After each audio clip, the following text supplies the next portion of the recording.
Hi friends, ఈరోజు అయితే మాత్రం నేను మినపగుళ్ళు నానబెట్టాను ఫ్రెండ్స్. మినపప్పు అయితే కడగడం కదా టైం ఎక్కువ పడుతుంది అనేసి గుళ్ళు అయితే తెచ్చి గుళ్ళు నానబెట్టాను. దోశలకైతే మాత్రం చాలా బాగుంటుందండి దోశ కూడా. గ్రైండర్ తీయలేక ఇంకా మిక్సీలో చేస్తున్నాను ఫ్రెండ్స్. వీడియో తీయడం చాలా కష్టంగా ఉంటుంది ఫ్రెండ్స్. ఒక చేత్తో తీయడం, ఒక చేత్తో పని చేసుకోవడం. అందుకే వీడియోస్ అయితే మాత్రం పెట్టలేకపోతున్నాను. ఏమనుకోకండి ఫ్రెండ్స్.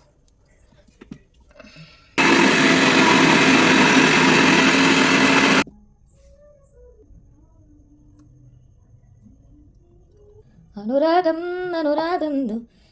హాయ్ ఫ్రెండ్స్, ఇదిగోండి మనమైతే పిండి అయితే రుబ్బు పెట్టేసుకున్నాం చూడండి. అదే మన గ్రైండర్లో అయితే మాత్రం చాలా పిండి అవుతుందండి. మిక్సీల గురించి ఎంతలా అయిందండి, కొంచెం అయ్యింది. మినపగుళ్ళు అండి, చాలా ఉరమైతే చాలా బాగా అయిందండి గుళ్ళు. నల్ల పొట్టు అయితే మాత్రం నల్లపప్పు పొట్టుతో ఉంటుంది కదండి, పొట్టు మినపప్పు అదైతే పిండి బాగా కూడా అవుద్దండి చాలా బాగా. సాయి మినపగుళ్ళు అంటే గట్టి వస్తాయంటారు, ఏం కాదండి. అది ఇది ఒకటే. దీంట్లో కూడా మనం బియ్యం పిండి కలిపేసుకుందాం. పిండి అయితే అలా వేసుకొని బాగా కలుపుకోండి ఫ్రెండ్స్. దోసల పిండి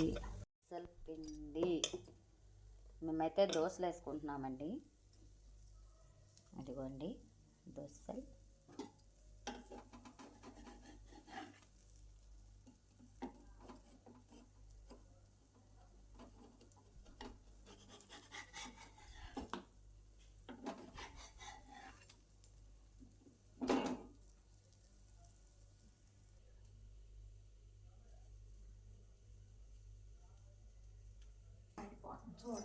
సూపర్ టేస్టీయా.